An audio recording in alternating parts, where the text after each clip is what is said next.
The Whistler. Every night, no matter the weather, something walks down our street whistling softly. You can only hear it if you're in the living room or the kitchen when they walk by, and it always starts at exactly 3:03. The sound starts faint, somewhere near the beginning of the lane, near the Carson place. We're towards the middle of the street, so the whistling moves past us before fading away in the direction of the cul-de-sac. When I was younger, my sister and I would sneak into the kitchen some nights to listen. Mom and Dad didn't like that, and we'd catch hell if they found us out there, but they were never too hard on us since we always stuck to the one big rule. Don't try to look at whatever was whistling. My neighborhood is a funny place. I've lived here since I was 6, and I love it.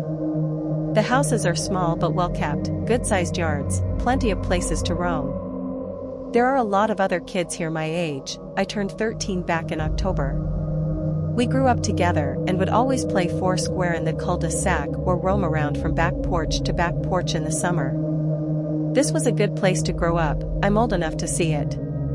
And there's only the two strange things here, the night whistling and the good luck. The whistling never bothered me much. Like I said, I couldn't even hear it from my bedroom. But Mom and Dad don't like talking about it, so I've stopped asking questions. My dad is a strong guy, tall and calm. He has an accent since he moved to the US as a kid. His family, my grandparents, they're from the islands. That's what they call it. My dad, the only time he isn't so calm is if the whistler comes up.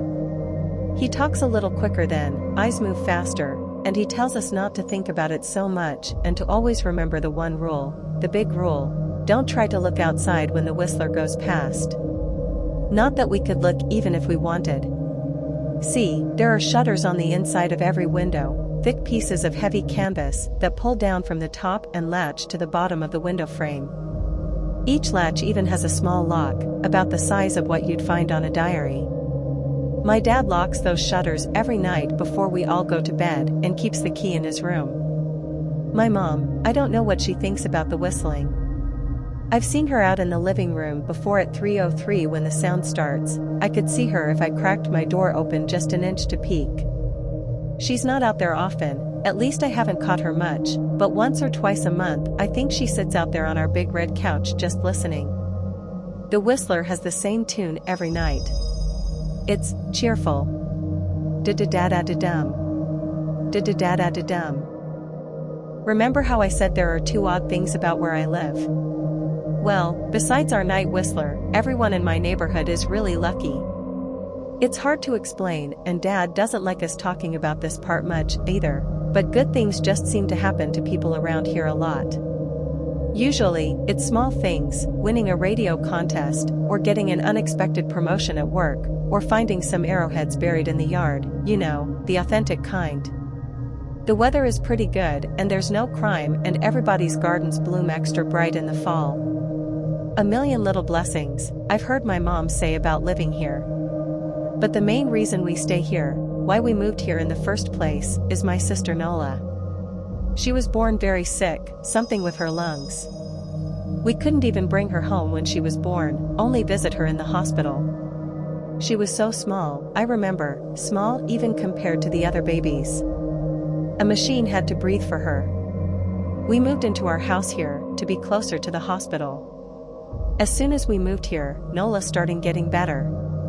The doctors couldn't figure it out, they chalked it up to whatever they were doing, but we all could tell they were confused. But my parents knew, even I knew, Nola getting better was just another of the million little blessings we got for living in our neighborhood. So that's why we stayed even after we found out that, for every small miracle that happens here every day, now and then, some bad things happen. But they only happen if you look for the whistler. See, our neighborhood has a welcoming committee. They show up with macaroni casserole and a gift basket and a manila folder whenever someone new moves in. They're very friendly. 4 people showed up when we moved in 7 years ago. The committee made small talk, gave me a Snickers bar, and took turns holding Nola. It was her first week out of the hospital, so they were extra careful. Then the committee asked to speak to my parents in private, so I was sent to my room, where I still managed to hear nearly every word. The welcoming committee told my parents about how nice the neighborhood was, really exceptionally, hard to explain kind of nice. And then they told my parents about the even harder to explain whistling that happened every morning at 3:03 and ended at the tick of 3:05. The group, our new neighbors, warned my parents that the whistling was quiet, would never harm or hurt us, as long as we didn't look for what was making the sound. This part they stressed, and I pushed my ear into the door straining to hear them. People who went looking for the whistler had their luck change, sometimes tragically. A black cloud would hang over anyone that looked. Anything that could go wrong would. The manila envelope the committee brought over contained newspaper clippings, stories about car crashes and ruined lives, public deaths, and freak accidents. Not everyone dies, I heard the head of the committee tell my dad. But the life goes out of them. Even if they live, there's no light in them ever again, no presence. My mom, I could tell she wasn't taking it seriously. She kept asking if this was some prank they'd play on new neighbors. At one point my mom got angry, accused the committee of trying to scare us out of our new home, asked them if they were racist on account of my dad being from the islands. My dad calmed her down, told her he could tell our new neighbors were sincere and they were just trying to help us. He explained that he grew up hearing these kinds of stories from his mom and that he knew there were strange things that walked among us. Some of those strange things were good and some were bad, but most were just different. After the committee left, Dad went out to the hardware store, bought the canvas blinds, the latches, and the locks and installed them on every window in the house after dinner. That first night in our new house, I crept out of my room at 3 a.m. only to find my dad awake sitting on the living room couch, holding my baby sister. My dad held up his finger in a show motion but patted the couch next to him. I sat and we waited. At exactly 3:03 we heard the whistling. Da-da-da-da-da-dum. Da-da-da-da-da-dum. It came and it went just like our neighbors said. The whistling returns each night and we never look and we enjoy our million little blessings every day. Nola breathes on her own and she's grown into a strong, clever girl. My dad even joined the welcoming committee. We don't get new neighbors often, why would anyone want to leave?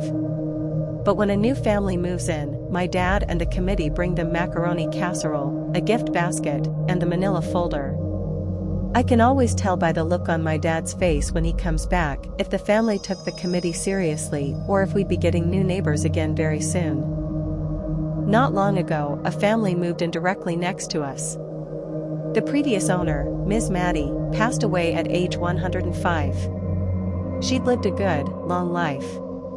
Our new neighbors seemed like they'd fit in just fine. They believed the welcoming committee, took my dad's advice about the locking shutters since they had a young child of their own. Whatever newspaper clippings were in that manila envelope, whatever evidence, my dad never let us see. But I imagine it must have been awfully convincing, since our neighbors got along with no issues for the first month. One night, when our new neighbors had to leave town, they sent their son, Holden, to stay with us. He was 12, a year under me in school. I didn't know him well before that night, but as soon as his parents dropped him off after dinner, I could tell it was going to be a bad time. Do you know who is always out there whistling every night? Holden asked the moment the adults left the room. The three of us were sitting in the den, some Disney movie playing idly on the television. My sister and I exchanged a glance. We don't talk about that, I said. I think it's that weirdo that lives in the big yellow house on the corner, Holden said. Mr. Tolles? My sister asked. No way, he's really nice. Holden shrugged. Must be a psycho killer, then. Nola tensed. We don't talk about it, I repeated. Let's go in my room and play Nintendo. We spent the next few hours playing games, eating popcorn, and then watching movies. A typical sleepover, but I could see Holden was getting antsy. After my parents had wished us a good night, locked the blinds, and gone to bed, Holden stood up from his bean bag and walked over to where Nola and I were sitting on my bed. Have you ever even tried looking? He asked. It's nearly time. Like most sleepovers, we'd conveniently ignored any suggestion of a bedtime. I was shocked to see he was right, it was almost 3 a.m. I sighed. We don't dash. See, I can't. I can't even try to look, because my dad locks the blinds every night and hides the key, he continued, ignoring me. So does our dad, said Nola. No, replied Holden. No, he doesn't. You saw him do it, I said, a little sharper than I meant to sound. Holden grinned. Your dad locks the blinds, yeah, but he doesn't hide the key. He keeps it right on his normal keychain. So? I asked, worried I already knew what he would say next. Because I had noticed that my dad didn't bother hiding the key anymore after all of these years. Because he knew we took it seriously.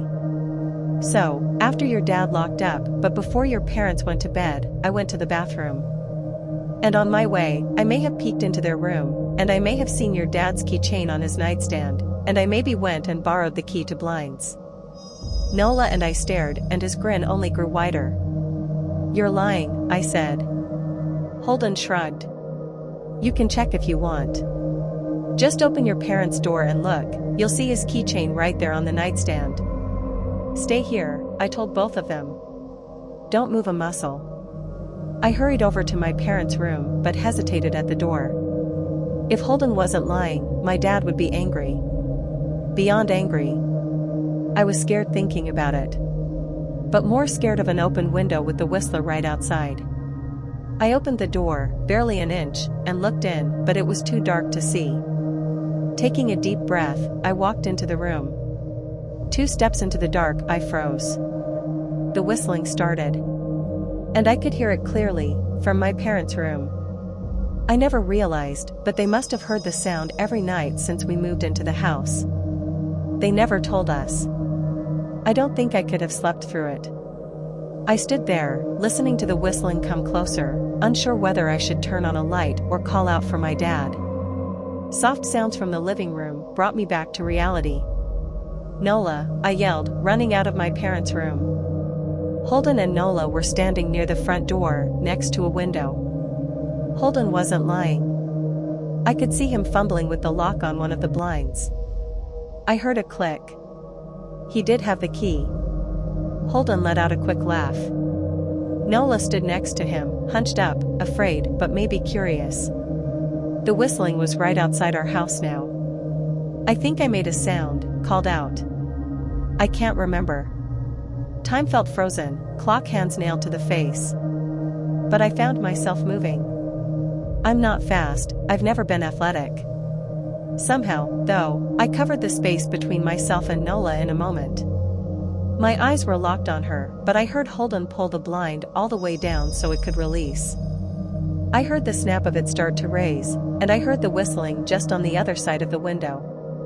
But I had my arms around Nola, and I turned us so she was facing away from the window. At the same time, I jammed my eyes shut. The blind whipped open. The whistling stopped. I felt Nola shaking in my arms. Don't look, okay? I told her. Don't turn around. We were positioned so that she was facing back towards the hallway, and I was facing the window. My eyes were still closed. I felt her nod into my shoulder. I reached out with the arm not holding Nola and tried to touch Holden. My hand brushed against his arm. He was shaking worse than Nola. Holden? I asked. Silence. I reached past him and gingerly felt for the window, eyes still sealed shut. The glass was cold against my fingertips. Colder than it should have been for the time of year. I moved my hand up the window, searching for the string to the blind. The glass began to get warmer the further I reached, and there was a gentle hum feeding back into my fingertips. I tried not to think about what might be on the other side of the window. Finally, I touched the string and yanked the blinds shut. I opened my eyes. In the dim light leaking out from the kitchen, I could make out Holden, pale and small, staring at the now closed window. Holden? I asked again. He turned towards me, and he screamed. Everything became a flurry of motion. Lights sparked to life in the hall, then the living room. My parents' footsteps thudded across the hardwood floor. I didn't turn to look back at them, my eyes were glued to Holden. He was pale, had bit his lip so hard there was a thin red line of blood running down his chin and he'd wet himself. "What happened?" my dad asked from behind me. I managed to swivel away from Holden and look back. He looked. I'd never seen my dad scared before, but I saw it that night, in that moment, an old, ugly terror stitched on his face. A parent's fear. "Just Holden?" he mouthed to me. I nodded yes. My dad let out a breath. He looked so relieved I nearly expected him to cheer. But then he turned to Holden and my dad's face changed. I wondered if he felt bad for feeling good that Holden was the only one that looked. There was a knock at the door. We all froze. Holden whimpered. "Don't answer it," my mom said. She stood at the threshold of the hall. I'd always thought she was a skeptic and just humored my dad about the windows and the Whistler, but that night we were all believers. I noticed that both of my parents held baseball bats they must have taken from their bedroom. The knock came again, a little louder this time. "Please don't open the door," Holden whispered. My dad walked over to him, hugged him close. "We won't," my dad promised, still holding his bat. "Nothing is coming in here tonight." Thud thud thud. This time the knocking was loud enough to rattle the door. Holden screamed again and Nola clutched her arms around my neck. My mom came over and knelt down next to us, wrapping my sister and me close. Thud thud thud. "Call the police," my mom whispered to my dad. The knocking instantly stopped. My dad looked over his shoulder at us. "Do you think dash?" He was cut off by frantic knocking that trailed off to a polite tap tap tap. "Police," something said from the other side of the door. The voice from outside sounded exactly like my mom, like a parrot repeating the words back to her. "Police. Call. The police, tap tap tap, police." My mom pulled us closer. "Police. Police. Police. Police. Please stop," I heard her whisper. "I don't think calling them will help," my dad said. "How will we know when they're the ones at the door?" The knocking came back harder than before. The door shook. Then it stopped. After a long moment, I heard the knocking again, but it was coming from our back door. We all turned together towards the back door, but the knocking immediately returned to the front door. Front to back to front, loud then quiet, then loud again. Suddenly, the sound was coming from both doors at once, big, heavy blows, like a sledgehammer. Then something started rapping against all of the windows in the house, then the walls. It was like we were living inside a drum with a dozen people trying to play at once. Or we were a turtle and something was attempting to claw us out of our shell. "Stop!" Holden yelled. The knocking died. "I won't tell," Holden said, staring at the door. "I promise I won't tell anyone what I saw. Just please go away."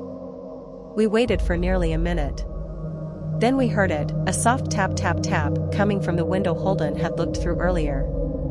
Holden started to cry, sobbing like a prisoner watching gallows being built outside their cell. My dad held him, brushed his hair but never lied to him, never told him things would be okay. The tapping at the window went on for the rest of the night. We huddled together in the living room for I don't know how long. Eventually, my mom tried to take us kids into my room while my dad stayed to watch the door. But the second we moved into my bedroom, the knocking came back, so loud it was impossible to ignore. I was afraid the door couldn't take it. We went back to the living room and the knocking stopped. Only the tap tap tap on the window remained. None of us slept that night. The tapping stopped around 7 a.m.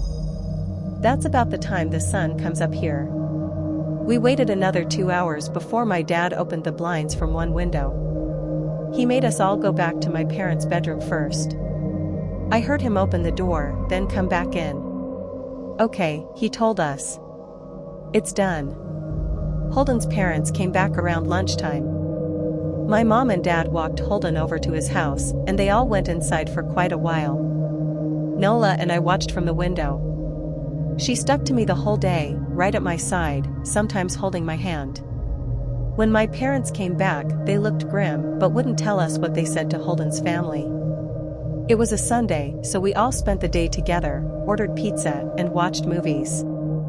That night everyone slept in my room, Nola and my mom in the bed with me, my dad in a chair he'd pulled over. There was no knocking that night or any night since.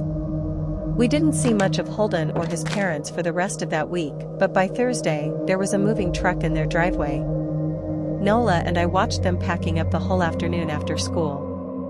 What sticks with me most is how tired Holden and his parents looked. All three had the same pallor, grim mouths, and lightless eyes. Even from across the street, I could tell something was very wrong. Holden and his family were gone before sunset. I remember what the original welcoming committee said to my parents when we moved in. Not everyone who looks at the Whistler dies, but even those that live have the light go out of them, and the rest of their lives are full of misfortune. A million little tragedies. I think Holden's parents must have looked, either to comfort him if they didn't believe or share the burden if they did. I watch Nola some days, happy and young and alive, and I wonder if I'd been slower, if she'd looked out the window that night, would I have looked too? To comfort her? To share that burden? I'm glad I don't have to find out. We still live in that house, in that neighborhood. We still hear our Whistler walking past every night. The blessings, the luck, the good things here are too good to leave. But we're careful. We don't have friends over to spend the night anymore. And my dad hides the key to the blinds very, very well. Not that I've gone looking. Some things you just don't need to look for,